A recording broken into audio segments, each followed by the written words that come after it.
Вітаю, друзі! Ми завітали до посольства Королівства Норвегії в Україні, щоб поспілкуватися з паном послом Еріком Сведалем. Hello, Mr. Ambassador.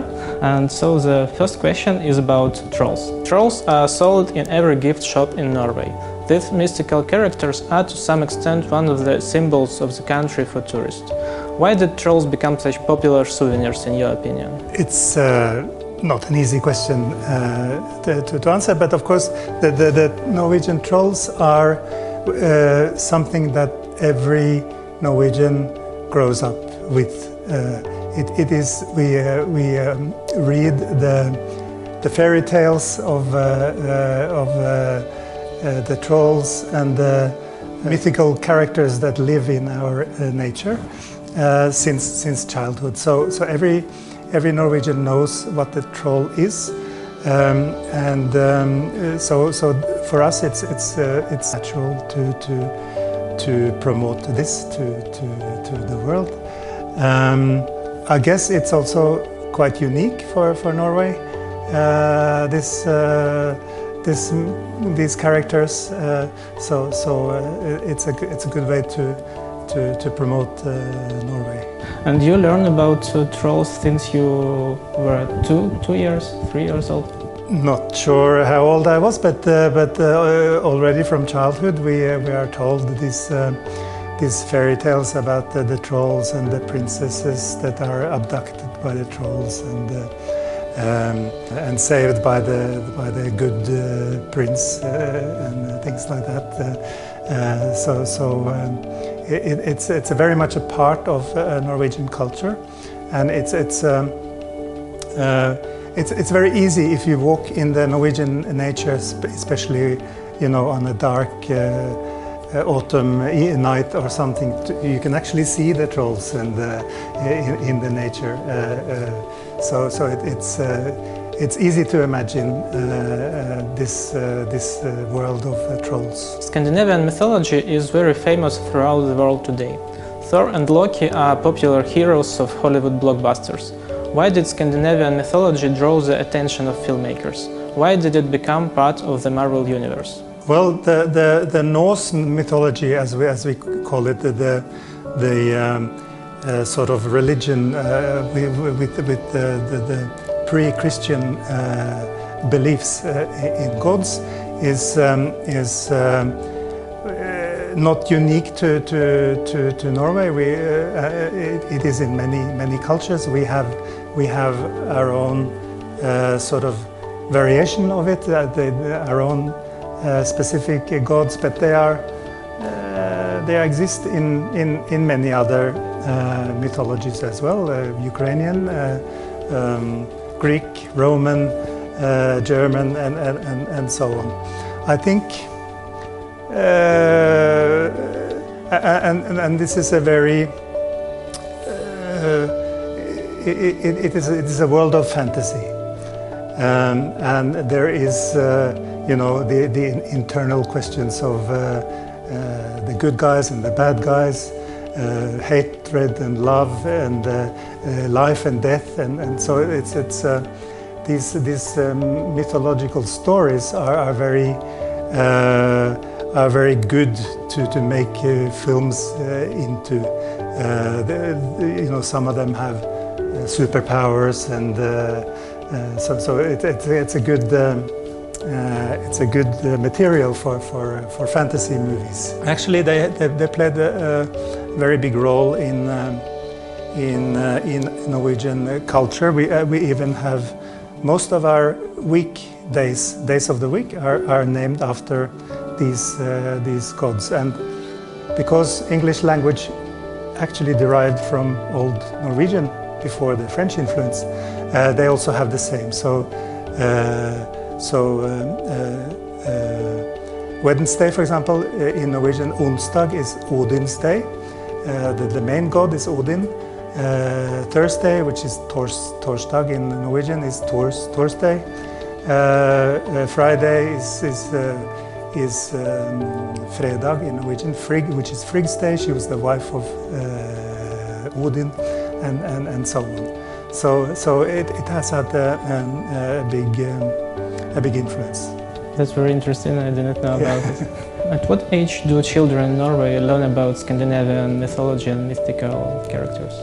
Well, they at home they learn it from their parents, of course, or their family members from a very young age. In school, I'm not quite sure, but already from primary school they would learn about particularly the Norse mythology, and it's also an elective subject in the secondary school. But I think the biggest influence comes from home, actually. And in school, it's a special subject, not a part of literature or something like that. It is, as far as I understand, it's a selective subject in the higher in the secondary school, but it's also part of studies of Norwegian literature, because a lot of Norwegian written literature is these folk tales about trolls, for example, and they are a part of the curriculum. So when we think about Norway, we imagine not just fjords, but also Vikings and mythical heroes and also trolls. They have become part of the country's brand and attract tourists to Norway. Do you think such model can be effective for other countries with rich mythology, like Ukraine? Yes, I'm sure this can be applied in other countries as well. If you have something that is maybe unique to Ukraine, you can promote this and show this as a part of your cultural identity. Maybe make it into some films or video games. I don't know, or toys, something like that. It's very popular, very possible.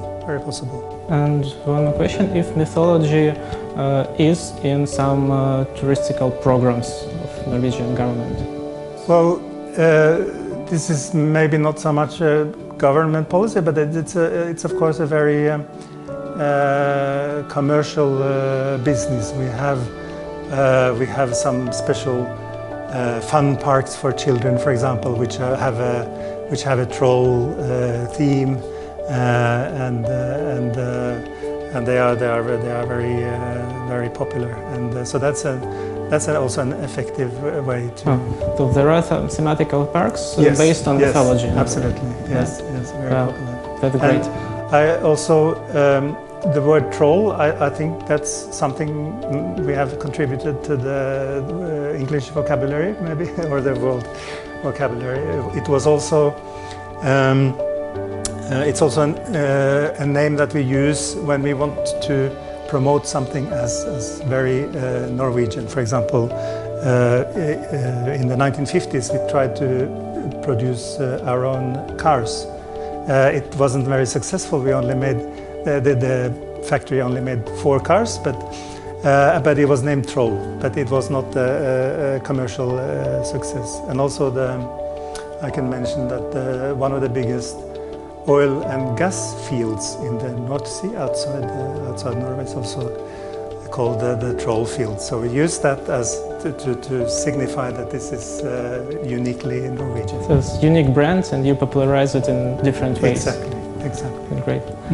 Can you tell me some words about this book near you? Well, this book it belonged to my mother, and she gave it to me. It's an old book, almost 100 years old, but this this is a very traditional book with short folk tales about, and some of them are about trolls. There is also a very, they were compiled by two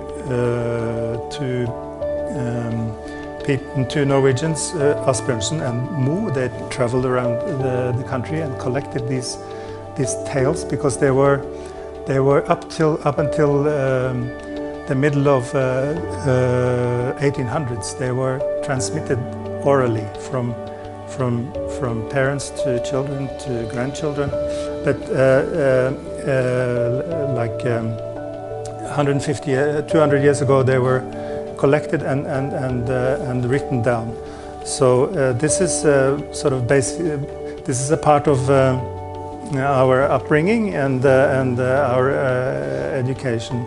And there's also a very famous Norwegian artist who specialized in painting or drawing the trolls, and so that we could have some kind of image of what they look like. I'm trying to find Some trolls. yes, very typical drawing. This one, for example. This is a troll with 3 heads. Quite typical troll. They are quite big. They live in the forest. This one has 3 heads and 1 eye, and they take it in turns to use the eye, depending on where they want to go. So they have just one eye. Well, thank you very much. Appreciate your time, appreciate your attention to our project. I hope in some, maybe 2 years, I'll be ready to present you our Ukrainian authentic souvenirs. My pleasure. Thank you for inviting me, and I look forward to seeing how your project is going. Thank you very much. Thank you.